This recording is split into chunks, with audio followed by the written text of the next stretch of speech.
नमस्कार, मैं हूं निकिता और आप देख रहे हैं सत्यहिंदी.com। चलिए एक नजर डालते हैं अब तक की सुर्खियों पर। दिल्ली के मुख्यमंत्री अरविंद केजरीवाल ने रविवार को घोषणा की थी कि वह 2 दिन बाद अपने पद से इस्तीफा देंगे। इसी कड़ी में उन्होंने कल सोमवार को उपराज्यपाल वीके सक्सेना से आज यानी मंगलवार के लिए समय मांगा और अब एएनआई की रिपोर्ट के मुताबिक दिल्ली के नए सीएम पर अंतिम फैसले को लेकर आज 17 सितंबर को सुबह 11 बजे सीएम आवास पर आम आदमी पार्टी विधायक दल की बैठक होगी। इसके अलावा मुख्यमंत्री अरविंद केजरीवाल शाम 4:30 बजे एलजी को अपना इस्तीफा सौंप सकते हैं और विधायक दल के एक नए नेता का नाम सीएम के रूप में प्रस्तावित किया जाएगा। कोलकाता के आरजीकर अस्पताल की घटना को लेकर पश्चिम बंगाल की मुख्यमंत्री ममता बनर्जी ने कहा कि हमने जूनियर डॉक्टरों के साथ बैठक की। उन्होंने अपने मुद्दे रखे। उनकी 5 मांगे थीं, जिनमें से पहली थी कि मामले की जांच सीबीआई से कराई जाए, जो कि हो रही है। इसके अलावा उनकी 4 मांगे थी, जिनमें से एक थी कि director of medical education, director of health services और स्वास्थ्य के प्रधान सचिव को हटाया जाए। हमने उन्हें समझाया कि अगर सभी को एक साथ हटा दिया जाएगा तो प्रशासन कैसे चलेगा। उनकी मांगों के अनुसार हमने डीएमई और डीएसएच को हटाने का फैसला किया है। उनकी अगली मांग थी कि सीपी विनीत गोयल को हटाया जाए, तो विनीत गोयल ने बैठक में कहा कि वह पद से हट जाएंगे। मंगलवार शाम 4 बजे के बाद विनीत नए सीपी को कार्यभार सौंपेंगे। आज नए सीपी और पुलिस में कुछ और बदलाव होंगे, जिसके बारे में मुख्य सचिव शाम 4 बजे के बाद जानकारी देंगे। ममता बनर्जी ने आगे कहा कि हमने उनकी 4 में से 3 मांगे मान ली हैं। डीसी नॉर्थ को भी हटा दिया जाएगा और नए डीसी के बारे में कल फैसला लिया जाएगा। इसके अलावा सुरक्षा पर भी पूरा ध्यान दिया जाएगा।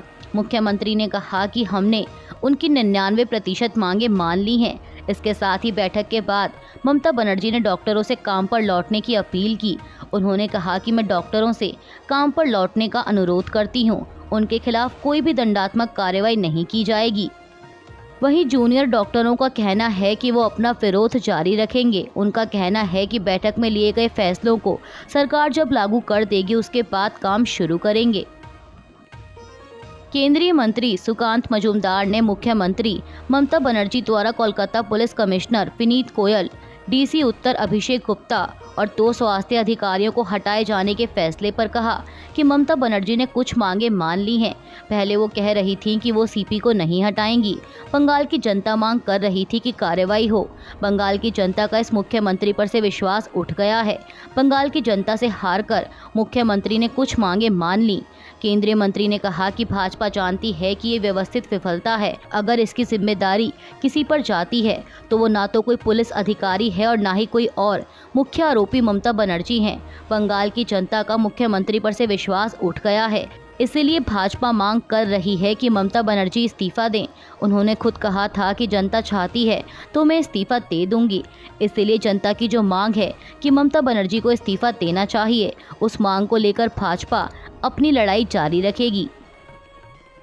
ईरान के supreme leader ayatollah Ali Khamenei के अल्पसंख्यकों पर दिए गए ताज़ा बयान को लेकर भारत ने कड़ी प्रतिक्रिया दी है और उन्हें अपने गिरेबान में झांकने के लिए कहा है। दरअसल आपको बता दें कि ईद उल मिलादुन नबी के अवसर पर एक पोस्ट में खामनेई ने म्यांमार और कज़ा में मुसलमानों के उत्पीड़न का आरोप लगाते हुए उन्हें भारतीय मुसलमानों के साथ जोड़ दिया था, जिसके बाद भारतीय विदेश मंत्रालय ने ये प्रतिक्रिया दी। ईरानी नेता ने एक्स पर अपने पोस्ट में कहा था कि अगर हम म्यांमार, गजा, भारत या किसी अन्य स्थान पर एक मुस्लिम को होने वाली पीड़ा से बेखबर हैं तो हम खुद को मुस्लिम नहीं मान सकते। उन्होंने कहा कि इस्लाम के दुश्मनों ने इस्लामिक उम्मा के रूप में हमारी साझा पहचान को लेकर हमें हमेशा उदासीन बनाने की कोशिश की है। अब भारत ने भारतीय मुसलमानों को लेकर खामेनेई की टिप्पणी पर पलटवार करते हुए इसे अस्वीकार्य बताया है। विदेश मंत्रालय के प्रवक्ता रणधीर जायसवाल ने लिखा कि भारत में अल्पसंख्यकों पर टिप्पणी करने वाले देशों को दूसरों के बारे में कोई भी टिप्पणी करने से पहले अपना रिकॉर्ड देखना चाहिए। उन्होंने कहा कि हम ईरान के सर्वोच्च नेता की भारत में अल्पसंख्यकों के संबंध में की गई टिप्पणियों की कड़ी निंदा करते हैं। ये गलत सूचना पर आधारित और अस्वीकार्य है। जायसवाल ने आगे कहा कि अल्पसंख्यकों पर टिप्पणी करने वाले देशों को सलाह दी जाती है कि वे दूसरों के बारे में कोई भी टिप्पणी करने से पहले अपना रिकॉर्ड देखें। झारखंड के मुख्यमंत्री हेमंत सोरेन ने कल सोमवार को ओडिशा के सीएम मोहन चरण मांझी से भुवनेश्वर के एक कॉलेज में रांची के एक इंजीनियरिंग छात्र की मौत की उच्च स्तरीय जांच का आदेश देने का आग्रह किया। मीडिया रिपोर्ट्स के मुताबिक 19 वर्षीय अभिषेक रवि को 10 सितंबर को खंडगिरी के कॉलेज में भर्ती कराया गया था। पुलिस के अनुसार 13 सितंबर को छात्रावास की इमारत की छत से गिरने के बाद कथित तौर पर उसकी मौत हो गई। अब झारखंड सीएम सोरेन ने एक्स पर पोस्ट किया कि मैं ओडिशा के माननीय मुख्यमंत्री श्री मोहन चरण मांझी जी से अनुरोध करता हूं कि कृपया ओडिशा के ITER कॉलेज में रांची के अभिषेक रवि की संदिग्ध मौत की उच्च स्तरीय जांच का आदेश दें और दोषियों के खिलाफ सख्त कार्रवाई करें। भगवान अभिषेक की आत्मा को शांति प्रदान करें। झारखंड के पूर्व मुख्यमंत्री चंपई सोरेन ने कल सोमवार को संथाल परगना क्षेत्र में अवैध भूमि लेन देन के गहन जांच की मांग की और कहा कि आदिवासी राज्य में बांग्लादेशी घुसपैठियों के खिलाफ आंदोलन तेज करेंगे। आपको बता दें कि उनकी यह टिप्पणी प्रधानमंत्री नरेंद्र मोदी द्वारा झारखंड में JMM के नेतृत्व वाले गठबंधन पर कथित रूप से घुसपैठ को संरक्षण देने के लिए आलोचना करने के एक दिन बाद आई है। चंपई सोरेन ने कहा कि घुसपैठिए भूमि हड़प रहे हैं और क्षेत्र की जनसांख्यिकी को बदल रहे हैं, साथ ही महिलाओं पर अत्याचार कर रहे हैं। उन्होंने कहा कि घुसपैठ आदिवासी समाज के अस्तित्व के लिए एक गंभीर खतरा है। मैं क्षेत्र में सभी अवैध भूमि लेन देन की जांच की मांग करता हूं। आदिवासी एकजुट हो रहे हैं और बांग्लादेशी घुसपैठियों को बाहर निकालेंगे।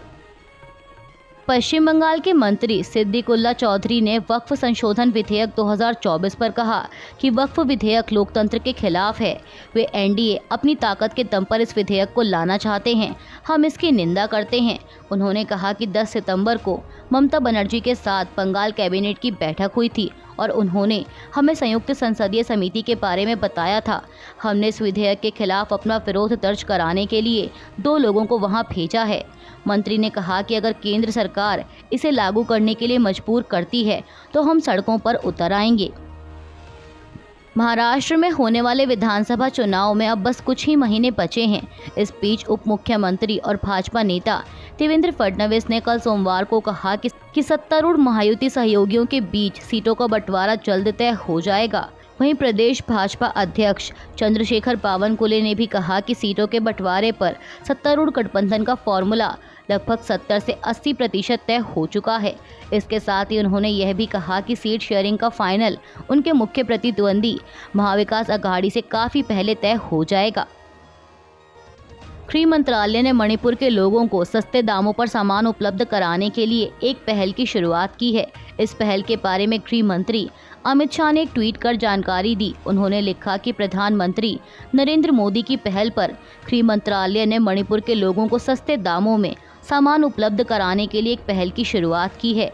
गृह मंत्री ने बताया कि 17 सितंबर से आम लोगों के लिए केंद्रीय पुलिस कल्याण भंडार खुल जाएंगे। 21 मौजूदा भंडारों के अलावा 16 नए भंडार भी खोले जाएंगे। इन 16 नए भंडारों में से 8 घाटी में स्थित होंगे, जबकि बाकी के 8 पहाड़ों पर खोले जाएंगे। न्यूयॉर्क के मेलवीव में स्थित स्वामी नारायण मंदिर में तोड़फोड़ की घटना सामने आई है।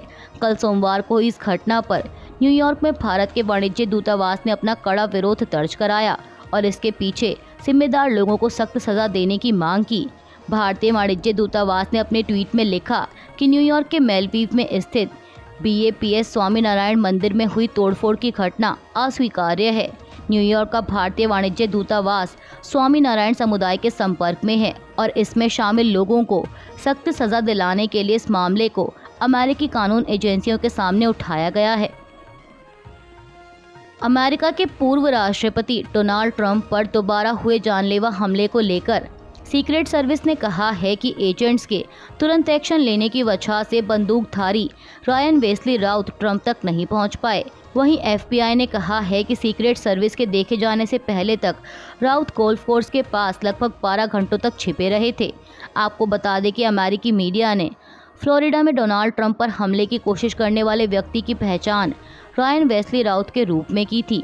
58 वर्षीय राउत अमेरिकी राज्य नॉर्थ कैरोलिना से आते हैं, लेकिन ताज़ा प्रॉपर्टी दस्तावेजों के मुताबिक वो हाल में अमेरिका के हवाई में रह रहे थे। अभी के लिए बस इतना ही। बाकी की खबरों के लिए बने रहिए सत्यहिंदी.com के साथ।